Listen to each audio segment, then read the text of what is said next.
महाराष्ट्र माझा, हृदयात महाराष्ट्र, नजरेत कोकण. कोकण कोकण कोकण आणि महाराष्ट्रातील न्यूज अपडेट्ससाठी लाईक करा, फॉलो करा आणि सबस्क्राईब करा महाराष्ट्र माझा डिजिटल न्यूज चॅनल. सर्व सहकारी उपस्थित असलेले सर्व बंधू भगिनींनो आणि क्वचितच आमच्या देवगडमध्ये येणारे आमचे पत्रकार मित्र,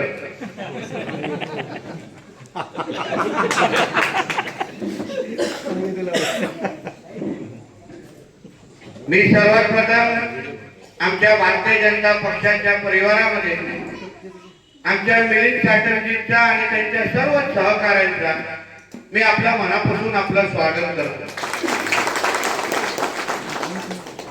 आजपासून मिलिंदजींना आणि त्यांच्या सर्व सहकाऱ्यांना सांगितलं, आजपासून आपल्या सगळ्यांची जबाबदारी आपलं भविष्य घडवण्याची आणि आपल्याला ताकद देण्याची ही इकडचा स्थानिक आमदार म्हणून, पालकमंत्री म्हणून माझी असेल असा विश्वास आपल्याला आजच्या दिवशी मी आपल्याला देतो. खरं म्हटलं तर आजचा हा प्रवेश हा खऱ्या अर्थाने आमच्या देवगडच्या भारतीय जनता पक्षाला, संपूर्ण जिल्ह्याच्या भारतीय जनता पक्षाला 10 बळ देणारच आहे. आमचे मिलिंद चॅटर्जींना आम्ही आतापर्यंत ते त्यांच्या पक्षामध्ये प्रामाणिक पद्धतीने काम करत होते, योगदान देत होते, निष्ठेने काम करत होते. असंख्य वेळी जेव्हा आम्ही स्थानिक निवडणुका एक दुसऱ्याच्या विरोधात लढवायचो तेव्हा त्यांच्या ताकदीचा अनुभव आणि जनसंपर्काचा अनुभव मी इकडला स्थानिक लोकप्रतिनिधी म्हणून वेळोवेळी घेतलेला आहे. मला आठवतं जेव्हा देवगड तालुक्यामध्ये मी यायचो आणि ह्यांच्याकडे एक पिवळी गाडी होती, ती कुठेतरी उभी असताना मला दिसली, मला काय मिलिंद चाटम आलेच वाटते इथे, म्हणून आम्ही ते गाडी जाण्याची वाट पाहायचो आणि मग तिथे परत जोडते करायला. म्हणून हाडामासाचा कार्यकर्ता आणि आज आम्हाला खरा अर्थाने हिरा मिळालेला आहे असं म्हटलं तर चुकीचं ठरणार. पण मी वाट पाहत होतो, आमच्या अमितच्या व्हॉट्सअप स्टेटसवर ह्या सगळ्यांचे फोटो पाहायचो, तेव्हा विचार मनात यायचं की हे साठम कधी एकत्र येणार. बाहेर फिरायला एकत्र जातात पण मोठ्या एकत्र येतात.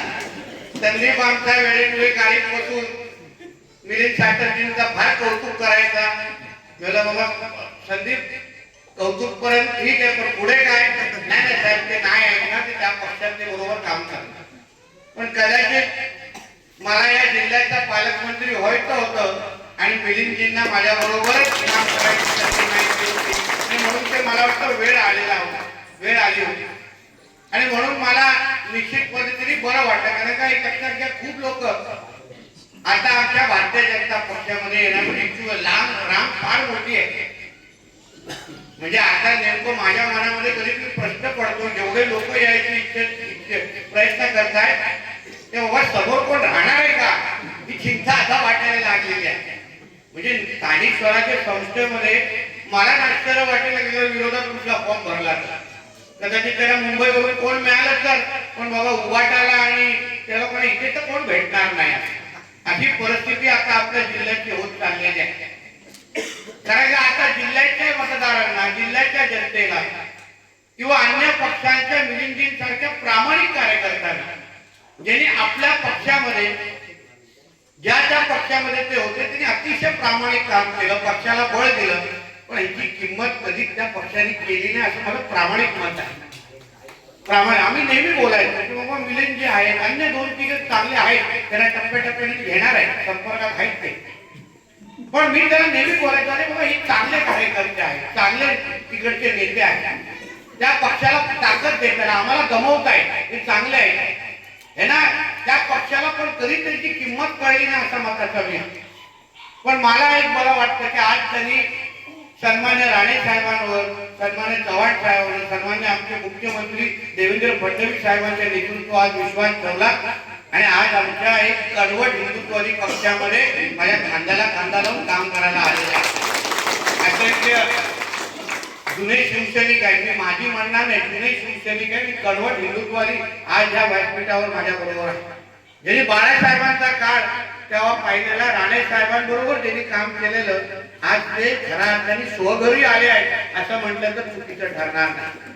म्हणून एक कडवट हिंदुत्ववादी पक्ष म्हणून आज आमचा भारतीय जनता पक्ष काम करतोय आणि आज या जिल्ह्याच्या विकासामध्ये भारतीय जनता पक्ष आणि महायुती म्हणून आम्ही ताकदीने काम करतो. आणि मी तर पालकमंत्री आहे, मी आता कुडाच्या सभेमध्ये बोलून आलेला आहे की आता ह्या निधी वाटपामध्ये भारतीय जनता पक्ष आणि महायुतीच्या शिवाय इथे कोणाला पैसेच भेटणार नाही, निधीच भेटणार नाही, तिथे राहून काय उपयोग. जेव्हा जे कोण आमच्या विरोधातले कोण काही विवाटाचे कोण मोजके काहीतरी हाताच्या बोटावर राहिले असतील, तुम्ही पण विचार करा. जेव्हा तुम्हाला अगर तुम्ही गावाचे सरपंच असाल, तुम्हाला काही निधी कुठून मिळणार नाही, मी काही मिळून देणार नाही. पहिलं पक्ष ह्या 3 तालुक्यामध्ये आपली चालायची, आता पूर्ण जिल्ह्यामध्ये चालताय आपली आणि सगळे तिजोरीच्या चाव्यात माझ्या खिशात आहे. तुम्हाला निधी देणार कोण? म्हणून गपचूप संपर्क करा, मिलिंदजींना संपर्क करा, आमच्या अमितला संपर्क करा आणि तारीख घ्या आमची, देऊ आम्ही. पण चांगले असतील तर, नाही तर उगाच आमचा संदीपचा त्रास.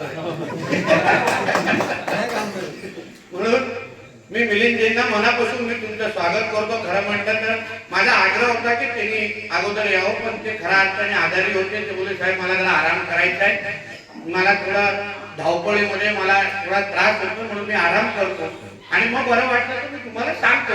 अशा पद्धतीचा संदेश त्यांनी दिला. मी त्यांना प्रयत्न करत होतो की बाबा तुम्ही या, लवकर या, पण तेव्हा त्यांच्या मनाची तयारी झाली नव्हती. मी त्यांच्या मनापासून मी त्यांचे आभार मानेन. एक दर्जाचा कार्यकर्ता, आज दर्जाचा सहकारी आज आमच्या भारतीय जनता पक्षामध्ये आलेला आहे. मिलिंदजी तुमचाच नाही, पण तुमच्या प्रत्येक कार्यकर्त्यांचा मान सन्मान आमच्या भारतीय जनता पक्षामध्ये केला जाईल असा शब्द तुम्हाला मी आजच्या देतो. तुम्ही सांगा त्या पक्षाच्या जबाबदारीवर आपण त्यांना ठेवू, तुम्ही त्यांना सांगा त्याच्या पद्धतीने आपण त्यांना पद देऊ आणि एकत्र मिळून आपल्या देवगडच्या, आपल्या सिंधुदुर्गाचा विकास आपण खांद्याला खांदा मिळून करू. तेवढा विश्वास तुम्हाला मी आजच्या निमित्ताने देतो. आता तो पुढचा प्रवास सुरू, आता तर मलाच तारखा माझ्या कमी पडताय. जेवढे पक्ष प्रवेश झालेले, जेवढे लोकांचे संपर्क आहेत, मला तर वाटतं कधीतरी चुकून विनायकराव आणि आदित्य ठाकरेचा फोन यायचा, ते मला द्या. मग ते आपल्याला काय घाण नको आहे, ते तिथेच बरं आहे. ते तिथे असतील तर अजून वाईट लावतील आणि मिलिंदजींसारखे चांगले लोक आमच्याकडे येतील, म्हणून ते तिथेच बरं आहे. आणि म्हणून परत एकदा आमच्या मिलिंदजींना आणि तुमच्या सगळ्या सहकार्यांना मी मनापासून तुमचं स्वागत करतो. मिलिंदजी ताकदीने यापुढे स्थानिक स्वराज्य संस्था असेल, प्रत्येक निवडणुका आपण ताकदीने लढू आणि तुम्हाला विश्वास देतो तुमच्याही नावापुढे पद कसं लागेल एवढी काळजी नितेश राणे घेईल. एवढा शब्द तुम्हाला आजच्या निमित्ताने देतो. इथेच थांबतो. जय हिंद, जय महाराष्ट्र. कोकण आणि महाराष्ट्रातील न्यूज अपडेट्ससाठी लाईक करा, फॉलो करा आणि सबस्क्राईब करा महाराष्ट्र माझा डिजिटल न्यूज चॅनल.